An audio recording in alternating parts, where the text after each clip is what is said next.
The Shakers still today are celebrated for their visually distinct style, as well as their devotion and involvement in said style.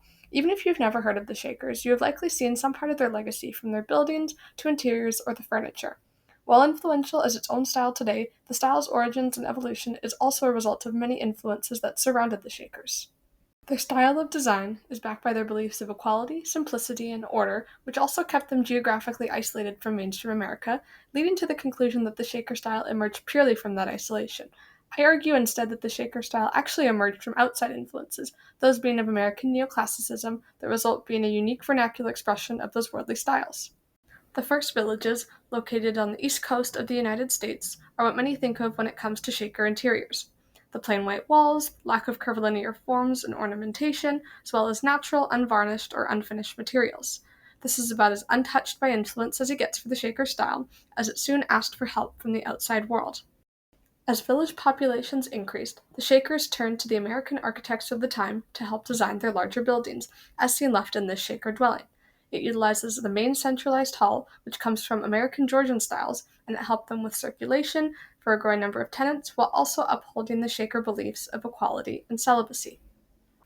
The same building even began to experiment with some of the more decorative features of Georgian styles, such as this arch with the notion of a column and capital framing the formal staircase. Though still hesitant in execution, this acceptance of different forms and decoration is already proof against the idea that their style was uninfluenced or unwilling to change. This barrel-vaulted ceiling shown in this meeting house at Mount Lebanon, inspired by grand neoclassical churches and halls, begins to indicate a shift from just isolated influences into what would become the Shaker's unique expression. However, these more recognizable influences came much later after the founding of the villages. To better see this shift, we have to explore the Shaker villages of the South. The design of southern Shaker villages can be mostly credited to Micaiah Burnett, who was the principal architect of the village of Pleasant Hill, Kentucky. This practice of a principal architect had not yet been seen in Shaker communities. Burnett was greatly inspired by the styles within the neoclassical movement, with many different styles appearing across the village he designed.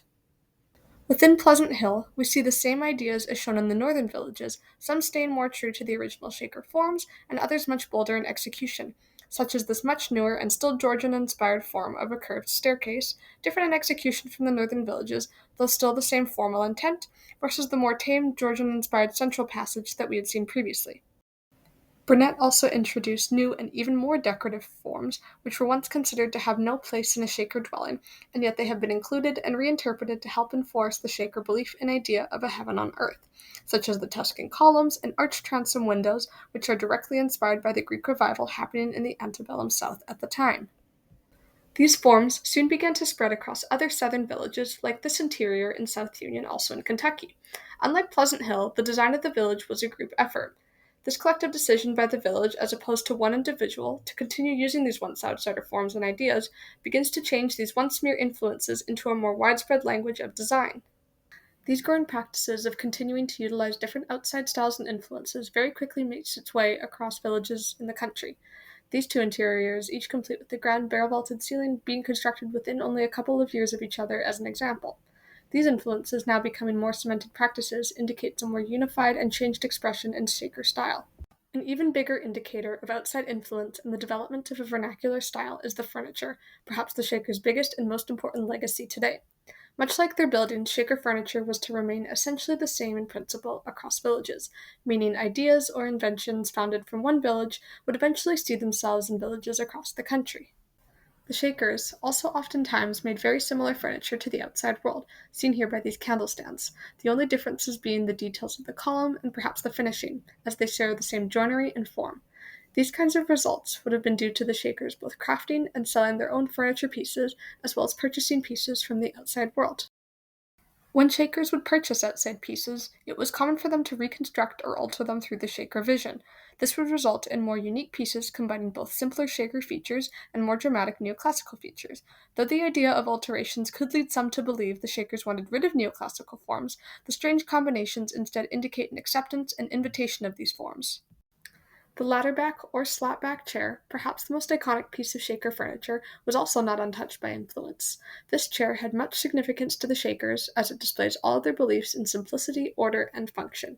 Even for a chair that is as true to Shaker beliefs as it can get in furniture, the form was still played with influences brought in from many different styles.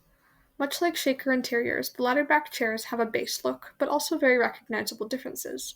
Over time, they introduced features like scroll arms, decorative posts, and more intricate back rails, which are more reminiscent features of the Georgian colonial and federal styles of that time, and yet they're still very recognizably Shaker, with the influences contributing to the iconic look.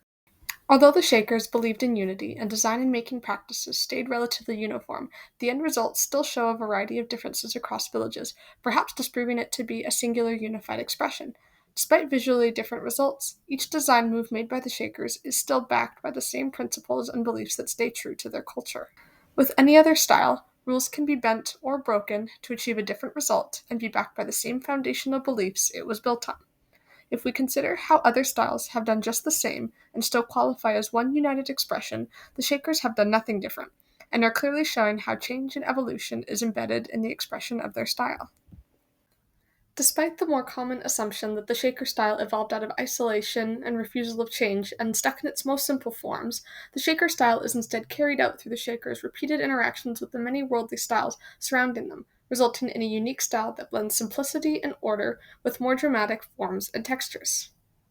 The Shaker style is still uniquely Shaker, regardless of the amount of influences that help shape parts of it. It is the creativity and innovation of the Shakers through implementing and reimagining those styles through their vision that makes the style still uniquely Shaker, rather than how separated and different they could be from mainstream America as we were told they were.